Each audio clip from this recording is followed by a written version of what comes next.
이배원과 박보영이 열연하는 영화 콘크리트 유토피아. 원작은 유쾌한 왕따라는 웹툰인데요. 주요 스토리를 따라가며 결말까지 요약해드리겠습니다. 지진. 어느 날 지진으로 세상이 무너지고 같은 반 친구인 동현과 수연이만 살아남게 되었습니다. 동현은 학교에서 왕따였고 수연은 대전에서 막 전학 온 학생이었죠. 둘은 우선 생존을 위해 학교와 가까운 동현의 집부터 같이 가보기로 합니다. 거리는 지진으로 폐허가 되어 길을 찾기가 쉽지 않은 상황이었는데 우연히 같은 아파트 주민인 이기영을 만나게 됩니다. 기영은 큰 덩치의 지적장애를 가지고 있어 어눌하게 말하는 캐릭터로 길 가는 수연을 붙잡고 괴롭혔죠. 동현이 옆에 있는 막대기를 들어 수연을 놓으라고 기영을 협박하는 순간 기영의 엄마가 나타나 말립니다. 그리고 동현에게 옆집 아들 아니냐며 말을 건넸죠. 동현은 혹시 우리 부모님 어디 있는지 아세요? 라고 물었지만 아줌마는 극적거리며 지진 때문에 없어진 사람이 한둘이 아니라고 무심하게 대답합니다. 그러면서 산 사람은 살아야 한다며 일단 아파트로 가자고 하죠.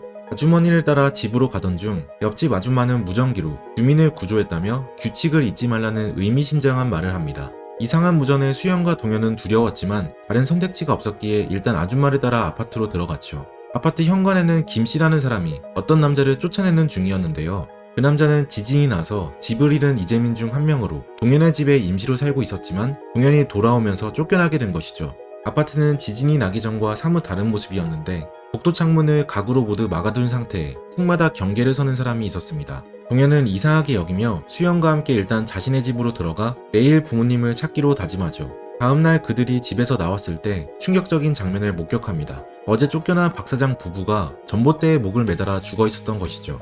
조용히 뒤에서 다가온 김씨는 바퀴벌레의 짓이라며 함부로 밖에 돌아다니면 적골 난다며 주의를 줍니다. 당시 동현은 엄마를 찾기 위해 마트를 가려는 중이었지만 지금 열리는 주민회의에 참석하라는 김씨의 제안에 303호로 올라가게 됩니다. 주민회의.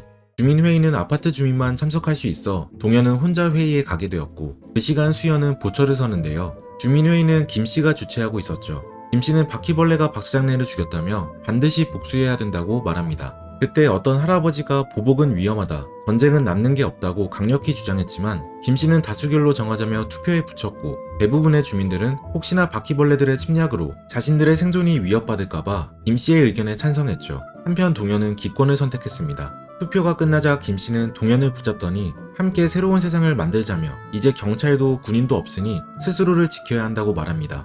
집으로 돌아와 잠이 들었던 동현은 꺼림칙한 악몽을 꾸는데요. 어제 쫓겨난 박 사장이 너 때문에 죽은 거야 라며 자신을 원망하는 꿈이었죠. 악몽에서 깨어났더니 창문 밖으로 기괴하게 큰 달이 떠 있었습니다. 사실 동현이가 아파트에 오지 않았다면 박 사장은 쫓겨나지 않았을 테고 죽지도 않았을 것이라 죄책감이 들었지만 곧 김씨가 얘기한 바퀴벌레들 때문에 죽은 거라고 합리화하며 대신 나중에 바퀴벌레 만나면 박 사장을 위해 복수해주겠다고 다짐하죠. 그 다음날 아침 수연은 일찍 옷을 챙겨 입고 자기 집으로 가볼 준비를 마치는데요. 동현에게 같이 가자고 하지만 동현은 밖이 위험하다는 김씨의 말을 떠올리며 주민들이 도와줄 때까지 조금만 더 기다려보자 설득하죠. 하지만 수연은 어딘가 수상한 주민들이 정말 자기들을 도와줄지 의문이 들었습니다. 그때 누군가 동현의 집 현관문을 두드리는데요. 김씨와 옆집 아줌마 그리고 다른 주민들이 바퀴벌레들에게 보복하기 위해 함께 가자고 찾아온 것이었죠. 수연은 말렸지만 김씨 아저씨가 동현이 너 그렇게 나약한 애야? 라며 떠받기 때문에 결국 동현은 주민들을 따라 나섭니다. 동현은 사실 학교에서 왕따 당했던 수치스러움이 떠올라 이번에 자신을 증명하고 싶었죠. 첫 살인. 동현은 주민들과 함께 이동하던 도중 문득 복수하러 가는 자신의 모습이 왠지 학교의 일진무리 모습과 비슷하다는 생각을 합니다. 얼마 지나지 않아 그들은 평범해 보이는 편의점에 도착했는데요. 복수를 위해 바퀴벌레를 소탕하러 간다는 김씨의 말은 주민들을 고무시키기 위한 핑계였을 뿐 사실 식량을 마련하기 위해 근처 편의점을 털러 간 것이었습니다. 이걸 몰랐던 동현은 망을 보고 있었죠. 주민들이 편의점 문을 억지로 따고 들어가니 주인이 안에서 칼을 들면서 위협했고 김씨는 동현에게 편의점 주인을 공격하라는 눈짓을 줬습니다. 동현은 김씨의 압박에 못 이겨 야구방망이로 주인을 내려쳤죠.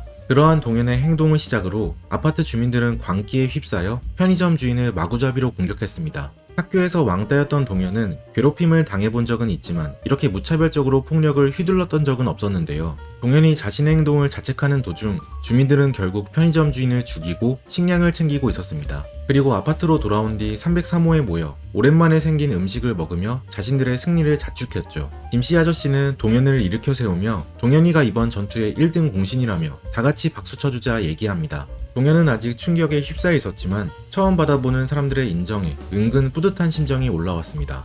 그때 그 할아버지 주민이 또 화를 내며 너네는 살인자에 불과하다 주민들을 질책하는데요. 하지만 주민들은 반성하기는커녕 할아버지가 오히려 노망난 것이라며 약한 할아버지를 구타했습니다. 그리고 김씨는 사람들을 진정시키면서 할아버지에게 약주 한 잔 드시고 잠이나 자라고 권하죠. 사실 약주는 주민들이 편의점에서 사람을 죽이고 약탈해온 것이기 때문에 당신도 범행을 눈감으라는 무언의 압박이었습니다. 할아버지는 다수의 폭력이 두려워 어쩔 수 없이 술을 마시고 입을 다물게 되었죠. 한편 수연은 오늘도 주민회의에 참석하지 못하고 4층에서 경비를 서고 있었는데요. 잠시 후 이상해 보이는 어떤 주민이 수연에게 다가와 말을 겁니다. 그는 자신은 만화가인데 혼자 있기 심심하다며 갑자기 수연에게 안마를 해주고 싶다 말하죠. 수연은 처음에 웬 변태인가 싶어 경계했지만 알고 보니 만화가는 사회성이 부족하여 이상해 보일 뿐 실제로는 착한 사람이었습니다. 수연에게 초상화도 그려줬는데 실물보다 더 예쁘게 그려준 그림에 수연이는 지진 이후 처음으로 웃음이 나왔죠. 그림을 더 자세히 보기 위해 달에 비추려고 하자 갑자기 만화가는 진지한 표정을 지으며 주민들이 달을 보고 이상해졌다며 달을 절대 보지 말라고 충고합니다. 계급사회. 시간이 흐르자 아파트 주민들은 점차 보복 대신 사냥이라는 단어를 사용하며 주변 지역의 마트나 편의점을 털었습니다.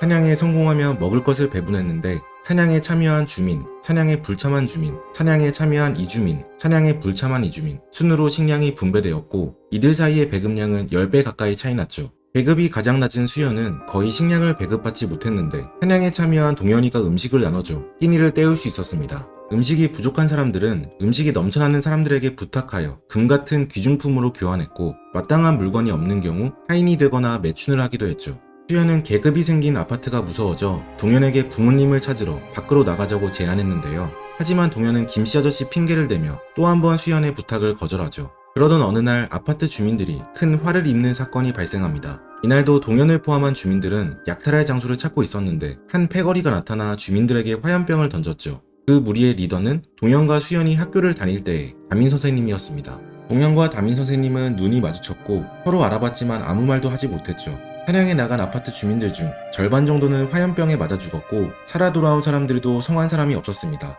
동현은 큰 상처 없이 돌아왔지만 수연에게 담임 선생님이 우리에게 화염병을 던졌다며 분노했죠. 수연은 선생님이 그럴 리 없다며 그건 주민들이 먼저 바깥 사람들을 죽였기 때문에 방어 차원에서 던진 거 아니냐 말합니다. 하지만 이미 김씨의 말에 세뇌된 동현은 밖에 바퀴벌레들이 우리를 공격한 거라며 여길 지켜야 한다 반박하죠. 한편 김씨 아저씨는 주민들이 죽자 103동 아파트의 대표를 찾아가 힘을 합치자 제안합니다. 103동 대표는 원래 목사였는데 신앙의 힘으로 주민들의 지지를 얻고 있었죠. 목사는 외부 세력과 함께 싸우는 대신 수익을 반으로 나누자 합의하고 103동 주민들을 불러 모아 기도하며 전쟁을 준비했습니다. 동현의 엄마. 그날 밤 수연이 불안에 떨며 아파트 주민들을 의심하자 간단하게 세뇌된 동현은 오히려 수연을 배신자 취급하는데요. 수연은 마음의 상처를 입은 채 쓰레기를 버리러 갔습니다. 그곳에서 우연히 목사와 김씨 아저씨의 대화를 엿듣게 되죠. 목사는 주민이 우리가 더 많으니 수익도 더 많이 가져야 한다고 말했고 김씨는 생각해보겠다며 자리를 피했죠. 수연은 목사의 뒤로 몰래 걸어가다 바스락 소리를 내고 마는데요. 이 소리를 들은 목사는 어린 수연이 혼자 있는 걸 알자 수연을 강간하려 합니다. 알고 보니 목사 또한 식량을 권력으로 이용해 이주민들을 성폭행하는 사이비 신자에 불과했죠. 다행히 수연은 옆에 있던 돌로 목사의 머리를 내려쳐 풀려날 수 있었고 그 길로 아파트를 떠나 도망갔습니다. 이때까지만 해도 목사는 살아있었지만 조용히 숨어있던 김씨가 나타나 목사를 구타해 죽였고 마을 주민들에게 목사를 죽인 범인은 수연이라고 뒤집어 씌웁니다. 동현은 수연이 죽였다는 말에 충격받았지만 김씨는 원래 인간은 변하는 게 당연하다며 힘을 내라고 말하죠. 그리고 내일은 동현의 엄마를 찾으러 마트에 함께 가주겠다고 약속합니다. 다음날 김씨는 약속한 대로 사람들과 함께 마트로 향하는데요. 마트에 도착하니 굳게 잠겨 있었고 그 안에 고립된 사람들이 지키고 있었죠. 이들은 아파트 주민들을 경계했지만 김씨가 동현의 엄마를 찾으러 온 것뿐이라 설득하여 마트의 문이 열립니다. 이후 동현의 엄마가 문 밖으로 나오는데 갑자기 아파트 주민들이 마트로 쳐들어가 마트 사람들을 공격하기 시작했습니다. 알고 보니 김씨는 동현의 엄마를 미끼로 식량을 약탈하기 위한 계획을 세웠던 것이죠. 동현의 엄마가 김씨 아저씨에게 반발하자 김씨는 동현의 엄마를 발로 찼습니다. 화가 난 동현은 김씨에게 칼을 들이밀었지만 김씨의 충실한 수하가 된 기영이가 동현을 몽둥이로 사정없이 때리죠. 동현의 엄마는 자신의 몸으로 매질을 막아주었고 동현은 엄마 밑에서 죽은 척하여 겨우 목숨을 구할 수 있었습니다. 그렇게 엄마는 기영의 구타로 마트 앞에서 즉사했죠. 기영은 이번 활약으로 김씨에게 제대로 눈도장을 찍으며 동현 대신 새로운 오른팔로 자리매김했습니다. 그리고 다음날 김씨 아저씨는 아파트 주민들을 불러 모아 새로운 나라를 만들겠다 선포하죠. 공원 사람들. 한편 도망친 수연은 거리를 헤매다 결국 자신의 집에 도착하는데요. 다행히 집은 밖에서 봤을 때 전혀 무너지지 않고 깨끗해 보였습니다. 혹시 부모님이 살아있지 않을까 희망을 품고 현관문을 열었지만 거실 천장이 무너져 있었고 부모님은 죽어 있었습니다. 이미 시체에 구더기가 들끓고 있었죠. 슬픔에 빠진 수연은 부모님의 시체 옆에서 잠이 듭니다. 잠에서 깨어나 보니 부모님의 시체가 온데간데 없어졌는데요. 놀란 마음에 마당에 나가보니 담임 선생님이 부모님의 시체를 묻으며 수연에게 말했습니다. 그동안 고생 많았다. 수연이 선생님을 따라가 보니 선생님은 공원에서 사람들과 텐트를 치고 마을을 조성하고 있었습니다. 이 사람들은 지진으로 건물이 무너질까봐 공원에 모여든 사람들이었죠. 특히 유달리 노약자의 비율이 높았는데 그건 대부분의 건강한 사람들이 노약자들과 식량을 공유하고 싶지 않다며 떠났기 때문이었습니다. 마을에 남은 건강한 사람들은 남을 배려하는 착한 사람들 뿐이었고 남의 식량을 약탈하는 대신 직접 씨를 심어 농사를 짓거나 비둘기를 잡아먹으며 연명하고 있었죠. 평화로운 마을에도 한 가지 꼭 필요한 게 있었는데 바로 화염병이었습니다. 주민들은 공원을 지키기 위해 화염병을 만들어 침략하는 사람들을 죽이며 마을의 평화를 지키고 있었던 것이죠. 한편 엄마가 죽고 겨우 목숨을 건진 동현은 아파트로 돌아가지 못하고 길거리에서 현실의 참혹함을 깨닫게 됩니다. 길거리 사람들은 먹을 것이 없어 인육을 먹는 진정한 바퀴벌레의 삶을 살고 있었죠. 또 아파트 주민들이 소량의 식량을 아주 비싼 값에 거리 사람들에게 파는 것도 목격하는데요. 동현은 이걸 보고 아파트 밖 사람들은 사실 보복의 대상이 아니며 김씨가 공포심을 조장해 주민들을 통제할 수 있도록 가상의 적을 만들어 왔던 사실을 알게 됩니다. 동현은 분노하며 김씨 아저씨에게 꼭 복수하겠다고 다짐하죠. 내부 반란. 한편 지진이 나기 전 군장교 출신이었던 김씨는 본격적으로 국가 설립을 위해 매일 주민들을 모아 군사훈련을 시작했습니다. 그리고 수연과 친했던 만화가를 찾아가 국기를 그려달라 하죠. 주민 중 한 명이 김씨에게 바퀴벌레들의 집결지가 공원이고 수연도 거기에 있다는 사실을 알려주자 김씨는 만화가에게 이틀 뒤 바퀴벌레들과의 전쟁이 시작되기 전까지 국기를 완성해달라고 채근합니다. 수연과 친하게 지냈던 만화가는 그때부터 갈등에 휩싸이는데요. 사실 만화가는 쓰레기를 버리러 간 사이 김씨가 목사를 죽인 걸 목격했었죠. 하지만 힘도 용기도 없던 만화가는 그 살인을 묵인해왔습니다. 이번에는 자신의 유일한 친구였던 수연을 죽일 수도 있겠다는 생각에 용기를 내 사람들에게 알리겠다고 결심하죠. 그리고 사건의 경위를 담아 쓰레기장 옆에 벽보를 붙이러 갑니다. 그러나 이것도 누군가에게 들키고 마는데요. 다행히 살인하는 주민들을 비난하던 할아버지였습니다.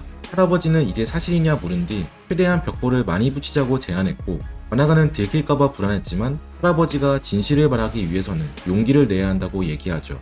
한편 수연은 공원에서 라커라고 불리는 소년과 친해집니다. 라커는 가족이 아닌 사람에게도 자신의 밥까지 내어줄 정도로 착한 심성의 소년이었는데요. 지진이 나기 전에는 인디밴드의 보컬 겸 식당에서 아르바이트를 했는데 그때 지진이 났고 냉장고에 다리가 깔렸죠. 라커는 천천히 죽어갔지만 아무도 구조해주러 오지 않았습니다. 결국 알바생의 신분으로 죽어가던 라커는 이렇게 죽고 싶지는 않아 라고 소리쳤는데 갑자기 다리 이렇게 살고 싶지 않으면 증명해봐 라고 말하는 한청을 듣게 됩니다. 그 말을 듣고 라커는 자기 다리를 스스로 자르고 빠져나왔죠. 비록 한쪽 다리가 없는 장애인 처지였지만 그 상황을 비관하지 않고 오히려 힘들어하는 수연을 위로해줍니다. 그리고 수연에게 기타도 가르쳐주죠. 수연의 또 다른 친구는 예진이라는 어린아이인데요. 초등학교 저학년 나이의 예진은 사람들에게 귀여움을 받고 있습니다. 수연은 예진과 그녀의 엄마와 함께 텐트를 같이 사용하면서 친해지게 되었죠. 예진네 가족은 지진 때문에 아빠가 사라졌고 그 이후 매일 아빠를 찾으러 다녔지만 아직 만나지 못했기 때문에 아빠를 그리워하고 있었습니다. 수연은 아빠를 꼭 다시 만날 수 있을 거라며 예진을 다독여줬죠. 전쟁의 서막. 아파트 주민들은 전쟁의 날이 밝자 목사를 죽인 건 수연이 아니라 김씨다라고 적힌 벽보를 발견합니다. 글을 읽고는 어린 소녀가 성인 남자를 때려 눕힌 건 아무래도 이상하다며 동요하기 시작했죠. 김씨는 기영을 시켜 대접보를 걷어들이고 의심 가는 만화가의 노트를 빌려 벽보의 글씨체와 대조해봤습니다. 글씨체가 동일하자 김씨는 기영과 기영의 엄마와 함께 만화가 집에 쳐들어가 몽둥이로 때리죠. 이때 옆에 있던 할아버지가 대신 희생했고 만화가는 그 틈을 타 창문 밖으로 뛰어내려 겨우 목숨을 건졌습니다. 만화가는 쓰레기 더미 위에 착지해 골절되진 않았지만 주머니에 챙긴 커터칼에 허벅지 동맥이 찔린 상태로 힘겹게 도망갔죠. 마을 주민들은 더 이상 쫓아오지 않고 할아버지 시체를 박 사장 부부처럼 전봇대에 매달았습니다. 처음부터 모든 게 김씨의 계략임을 알아차린 만화가는 피를 너무 많이 흘려 얼마 못 가 지치는데요. 그때 만화가 눈앞에 동현이 나타납니다. 동현은 물을 나눠주며 만화가를 업고 공원 사람들에게 가 아파트 사람들이 곧 침략하러 올 거라는 사실을 알립니다.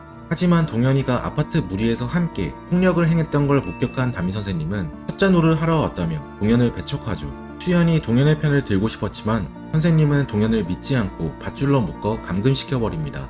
그래도 공원 사람들은 혹시 모를 전쟁에 대비하여 화염병을 미리 제작해놓고 경계를 강화했죠. 담임 선생님은 이번 사태가 잘 마무리되면 동현을 공원 주민으로 받아줄 것이지만 만약 거짓말한 것이라면 책임을 져야 한다고 말했습니다. 그렇게 3일 후 이상하게 아파트 주민들은 공원에 쳐들어오지 않았습니다.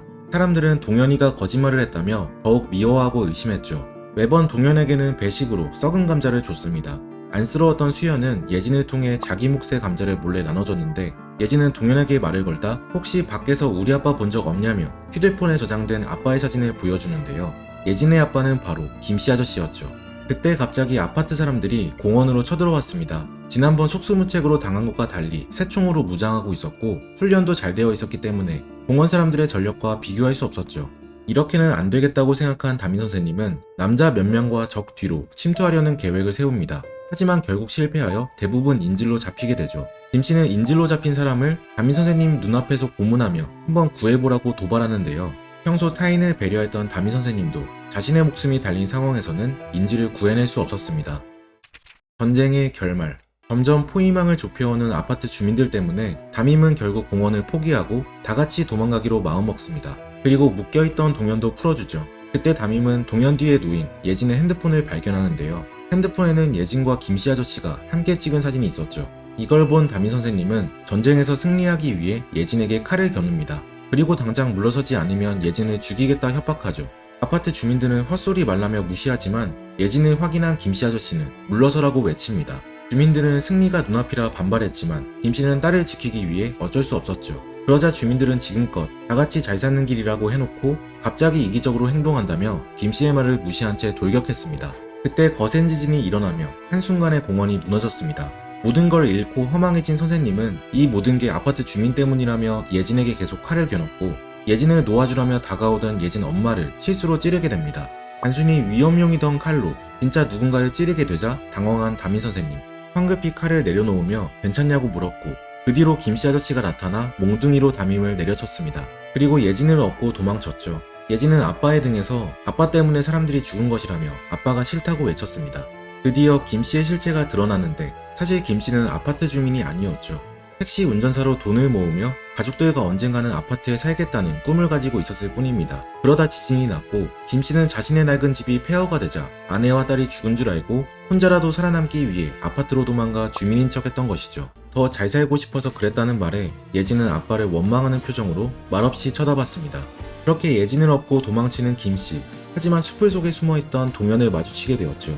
자신의 엄마를 죽인 김씨에게 복수하기 위해 동현은 몽둥이를 세게 내리치는데요. 그런데 김씨가 구타당하는 상황에서 예진을 보호하려고 했고 그 모습에 자기 엄마가 오버랩되어 결국 김씨를 살려줍니다. 하지만 담임이 뒤따라와 돌로 김씨를 내리쳐 죽여버리죠. 그렇게 전쟁은 끝이 났습니다. 아파트 사람들은 지진이 나고 김씨가 죽어버리자 대부분 도망쳤고 공원 사람들도 많이 다쳤지만 다행히 밭은 피해가 크지 않았죠. 예진이는 아빠와 엄마가 죽고 난 이후 말도 잃고 어떤 표정도 짓지 않았습니다. 하지만 아직도 분했던 담임은 다시 힘을 키워 아파트 주민들에게 복수하자면서 전의를 불태웠죠. 그때 동현은 공원을 떠나기로 마음먹습니다. 수연이 예진의 손을 잡고 뒤를 따랐죠. 거리로 나오자 이들이 예전에 살던 우경아파트 101동은 두 번째 지진으로 무너져 있었습니다. 시간이 흐르고 공원 사람들은 먹을 게 점차 부족해져 더욱 예민해지고 잔인해졌는데요.